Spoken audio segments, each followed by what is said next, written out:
It's Amber Scotchburn from Tutoring with a Twist on day 8 of your homeschooling help tips. That's a little bit of a mouthful. But as you're aware, most kids actually around the world are not going to their bricks and mortar school at the moment. They are learning from home. And while this has a little bit of differences, kind of where you are, essentially it's meaning e-learning or online learning. And I thought, with my various hats of being a social worker, given that we're in a crisis, having been a classroom teacher who taught a lot of alternative programs, so having that perspective, as well as currently running a tutoring agency, so seeing some kids that need to excel or that maybe are falling through the cracks. And then lastly, as a parent myself, that this would be a good time for me to give back and provide some hopeful and helpful tips. So this week is about Communication 101. So we had tips on Monday and Tuesday, because today is Wednesday, in case you weren't aware what day it was, of um, homeschooling help tips. And as mentioned, communication is the theme. So what is today's about? Today is actually about letting your child say no to you. Let's let that one sink in for a minute. And hopefully my kids aren't hearing this right now because I don't mean my kids. I just mean all your kids. Let them say no to you. Haha, just kidding, obviously. So yes, letting your kids say no to you.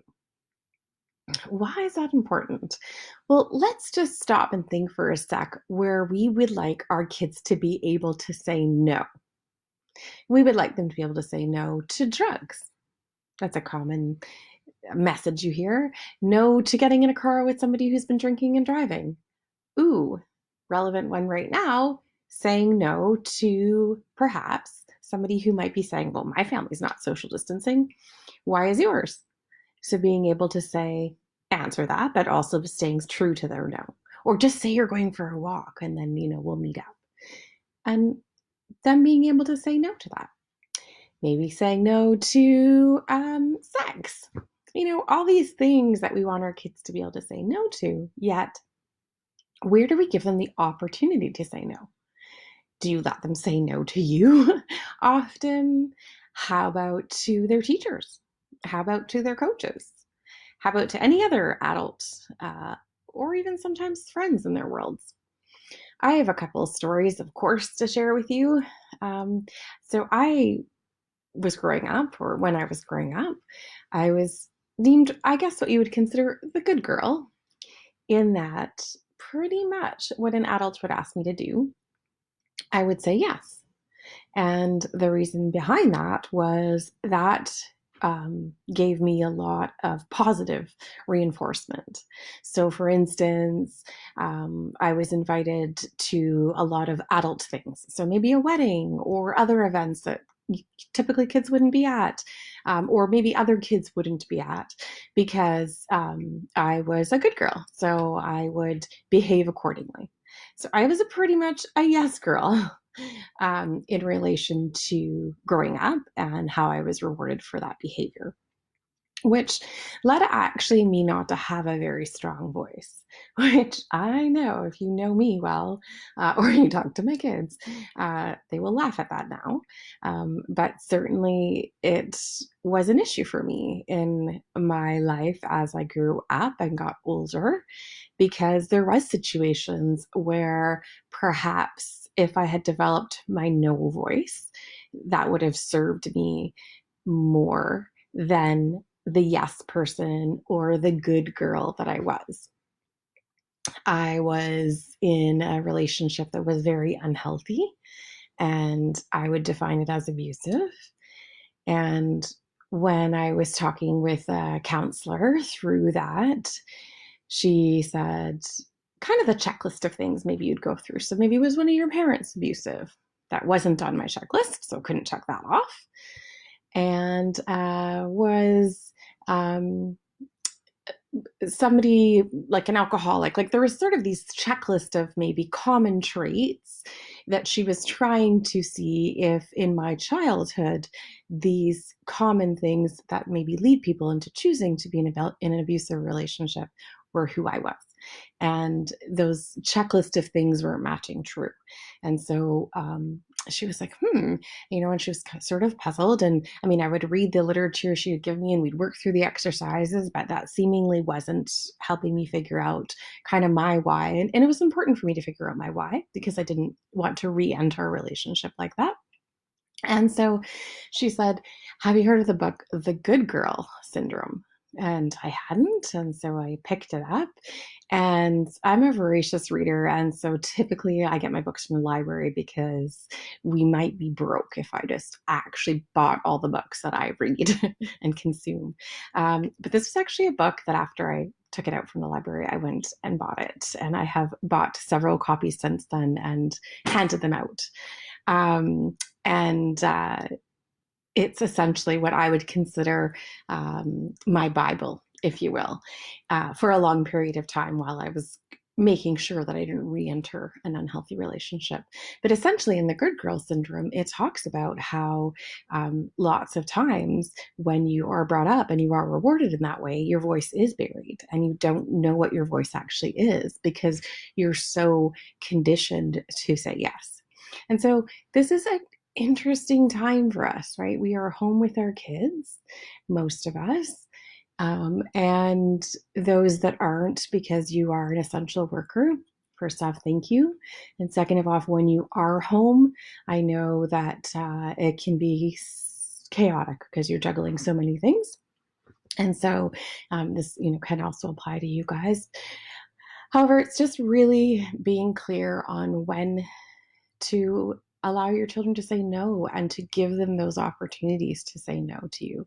Because if they don't practice with you, their safe place and their place of comfort, where are they going to learn to say it? Where are they going to learn to stand in their um, opinions and use that to make decisions that are healthy and beneficial for them?